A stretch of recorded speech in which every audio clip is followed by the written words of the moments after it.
আল্লাহর কসম করে বলি যে সমস্ত নারীরা স্বামীকে অভিশাপ দিবে ইয়াউমুল কিয়ামতের ময়দানে বিনা হিসাবে তারা জাহান্নামে প্রবেশ করবে। জোরে বলেন আল্লাহু আকবার। আমার মারা যারা মাইকের আওয়াজ শোনেন, শুনে নেন,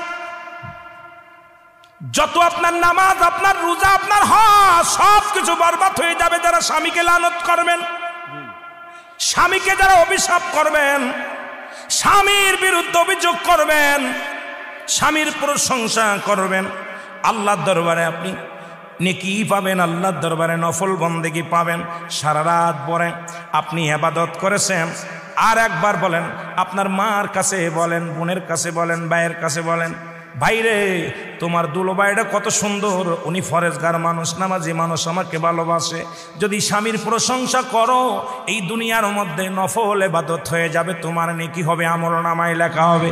নবীজি বলছে অধিকাংশ মহিলারা ওই কিয়ামতের ময়দানে ওই জাহান্নামী অধিবাসী হয়েছে যারা স্বামীর লানতকারী।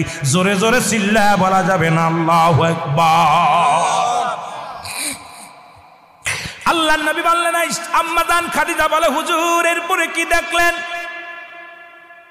বলে ও আম্মা জান খাদিজা রে, খাদিজা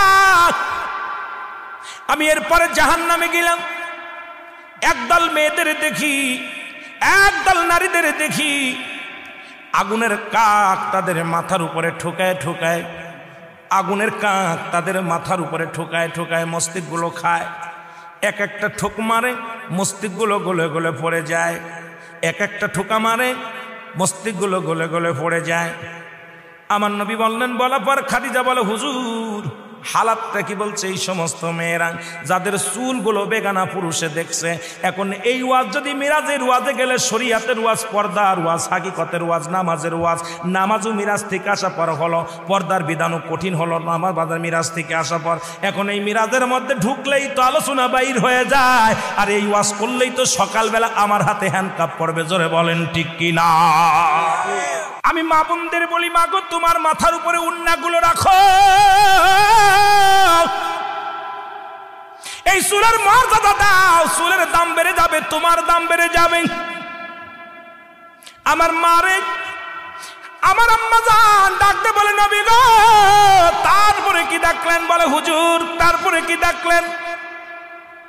নবীজি বলে খাদিজা রে এরপরে একটা জাহান্নামের মধ্যে দেখলাম গায়ের মধ্যে আগুনের সাপগুলো মুড়ায় আছে, আগুনের সাপগুলো মুড়াইয়া দেহ খায়।